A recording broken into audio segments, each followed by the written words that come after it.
Foodies, ingat gak sih ada jajanan zaman dulu yang punya suara khas banget kalau pas lagi lewat? Iya benar, kue putu. Tapi sekarang kue putu tuh gak harus beli dari abang-abang yang lewat ya. Biar lebih gampang nyarinya, kita beli yang lagi mangkal aja nih di kawasan Ragunan, Jakarta Selatan. Mas, Ya. ini kue putu? Iya, kue Sama putu, kayak ya. yang di pikul-pikul itu? Iya, agak sama-sama mirip. Oh, tapi kok Iya. ini nggak bunyi, Mas? Ya, dulu kan dia masih cengeng, sekarang udah bandel dan Oh, biasa. aduh. Jadi kalau yang bunyi itu yang masih cengeng, dia masih Wah, sekarang udah bandel, berarti udah dewasa. dewasa. Bisa aja, Mas ya.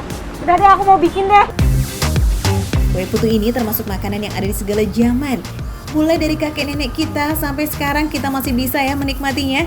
Ternyata kue putu ini merupakan kue khas Tiongkok loh yang dibawa para saudagar pada masa sejarah perdagangan. Kue yang identik dengan warna putih dan sentuhan gula merah di tengahnya ini emang nikmat banget kalau dimakan pas lagi hangat ya foodies. Kita mau bikin kue putu Itu bambu ya. bambu, Iya. karena cetakannya ini pakai cetakan bambu. Ini adonannya, Mas? Iya, ini adonannya. Gimana cara bikinnya? Tepung beras. Oh, Ini tepung kue beras. yang udah jadi, yang udah masak ya. Kue putu ini dicetak menggunakan bambu seukuran 3 ruas jari. Nah, biar nggak ambiar nanti di bawahnya, bambunya dipasangi koin-koin penutup. Untuk adonan kue putu ini dibikinnya dari tepung beras yang digiling sendiri foodies. Jadi bukan tepung beras yang udah dijual di pasaran ya, karena itu nanti bisa terlalu halus. Sebelum masuk ke cetakan, adonannya diaduk-aduk dulu supaya tepung yang sudah digiling tadi dicampur dengan sedikit air.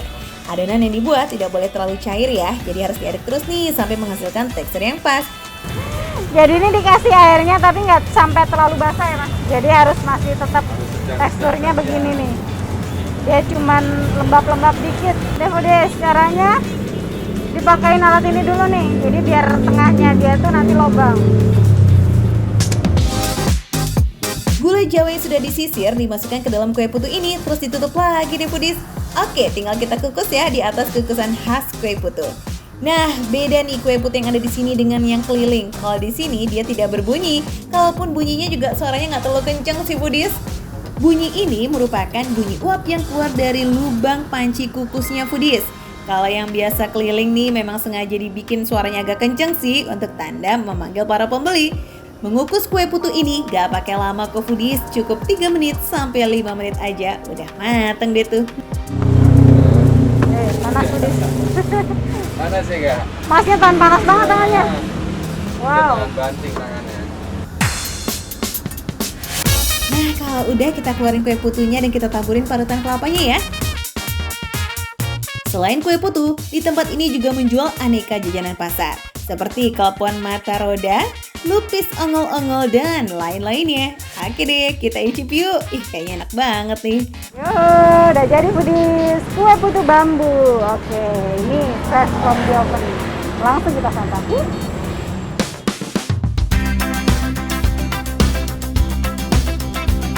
Setelah dibuka dia dalamnya kelihatan ya gula merah yang tadi kita isi. Dia matangnya kayak gini nih. Atasnya ini ada taburan kelapa parut. Kue legendaris ini sekarang emang agak sulit ya buat ditemui. Keberadaannya harus bersaing dengan jajanan millennials. Tapi buat yang lidah lokal sih, makan kue putu tetap jadi pilihan. Baru masuk mulut aja tuh kerasa lembut banget ya. Ini walaupun terbuat dari tepung beras, tapi ini bukan dari tepung beras yang udah dijual di pasaran. Dia tuh harus giling sendiri karena masih ada tekstur rasa beras yang agak-agak kasar gitu. Kayak lagi nostalgia rasa nih foodies. Gurihnya kelapa dan manisnya gula Jawa jadi toppingan yang sempurna banget di setiap gigitan kue putu. Lazis. Dalamnya ini gula Jawanya itu tuh udah jadi mencair, setengah mencair gini foodies. Nih ya. Ini kalau udah dicampur sama kelapa parutnya ini perpaduan dari rasa manis gula Jawa campur gurih dari tepung putu dan kelapa parut ini foodies. Mantap kan? Kue tradisional murah meriah ini gak cuma enak dong, tapi juga mengenyangkan. Cukup 2.000 aja loh foodies, receh dong.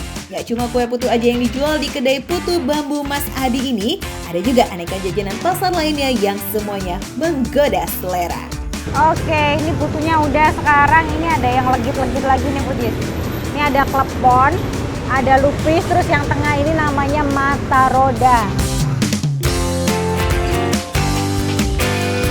Kalau ini pinggirnya rasanya singkong, tapi tengahnya rasanya pisang. Dia pakai tepung singkong pinggirnya, rasa banget. Ini dia manis dari pisangnya, terus ditambah manis dari siraman gula Jawa, ada rasa gurihnya dari kelapa parut. Walaupun namanya mata roda, tapi ini bukan kayak roda sepeda ya. Mata roda yang ini bentuknya cakep dan rasanya juga enak. Ada lagi nih, si ijo klepon. Klepon ini memang ciri khas banget kalau di dalamnya itu ada kayak semacam surprise gitu kalau digigit. Dia ada gula cair, gula Jawa cair. Jadi kalau pas digigit langsung nyes banget gitu gulanya Pudis. Keleponnya gede-gede nih Foodies. Udah pasti kalau pas digigit tengahnya ada gula Jawanya. Sedap ya. Walaupun sama-sama berisi gula Jawa dan bertabur kelapa, klepon ini dibuat dari tepung ketan Foodies. Jadi lebih kenyal deh tuh teksturnya. Pokoknya di sini jajanannya enak-enak banget. Rasanya nih kayak mengingatkan kita pada zaman dulu ya, nungguin kue putu, terus ada klepon, ada mata roda. Di sini semua jajanannya ini harganya Rp2.000 aja. Beli banyak bisa di-mix. Waduh, pokoknya udah enak, murah lagi di sini. Walaupun makanannya receh, harganya receh, tapi rasanya gak recehan.